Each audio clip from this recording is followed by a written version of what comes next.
So currently, electronic waste is being sent to Zimbabwe from more developed countries like the US.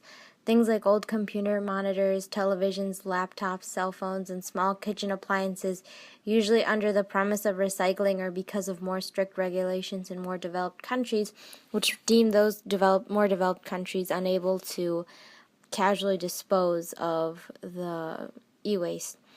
So the citizens of Zimbabwe are taking apart the waste through various means. They can dip it in acid to remove the metal, unscrew certain parts, and melting other parts. And this has been occurring since the 90s.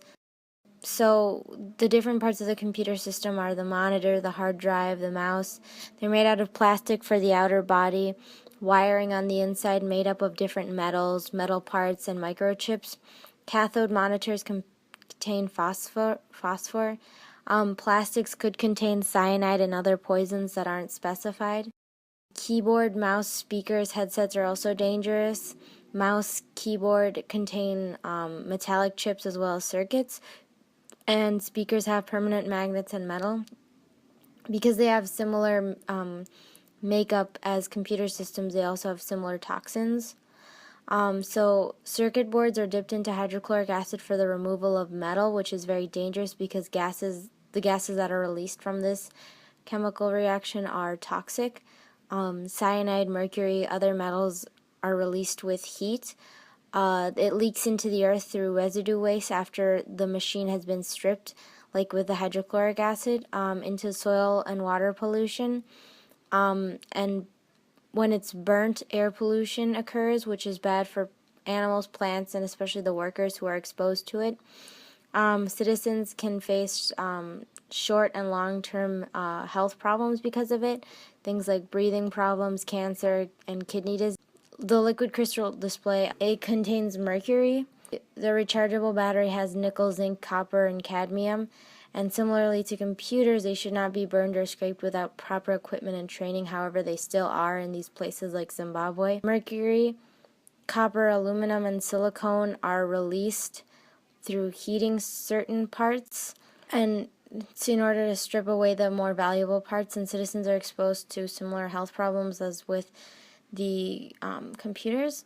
So the disadvantages to this are that countries like Zimbabwe are put at risk because they're willing to sacrifice the health of citizens in order to make phones out of used parts and sell different metals, recycle them.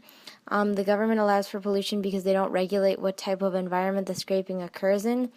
And additionally, the government allows for the health of their citizens to be placed at risk because there's no regulation. So the government is not only endangering the lives of their citizens as well as their public image. Stakeholders, the Zimbabwe citizens are not just adults, but they're also small children, and they're exposed to dangerous chemicals without proper training on how to deal with it or proper equipment to deal with it. So short-term consequences of this exposure are just normal injuries, but long-term impacts are cancer and leukemia and like other horrendous diseases, and they're very threatening and could result in premature death. The government allows for other countries to deposit e-waste, which basically them enabling the situation. And the short-term consequences is a poor world image, as I had said before, because it allows for citizens to risk their lives. And the long-term consequences is political instability because of the marginalized workers. However, the threat they face is not as serious as the ones the citizens face. One possible tech solution is the creation of more environmentally friendly products with less toxins, easier to disassemble, and more durable, making the work more easier for those who work with e-waste. Then another solution, this time non-tech, is a stronger government regulation. So it's on the part of the users and recyclers that has a Bill of Rights of Workers and management of different companies like that provides for workers' comp, protective gear, and control of materials, so the government isn't seen as careless with their citizens.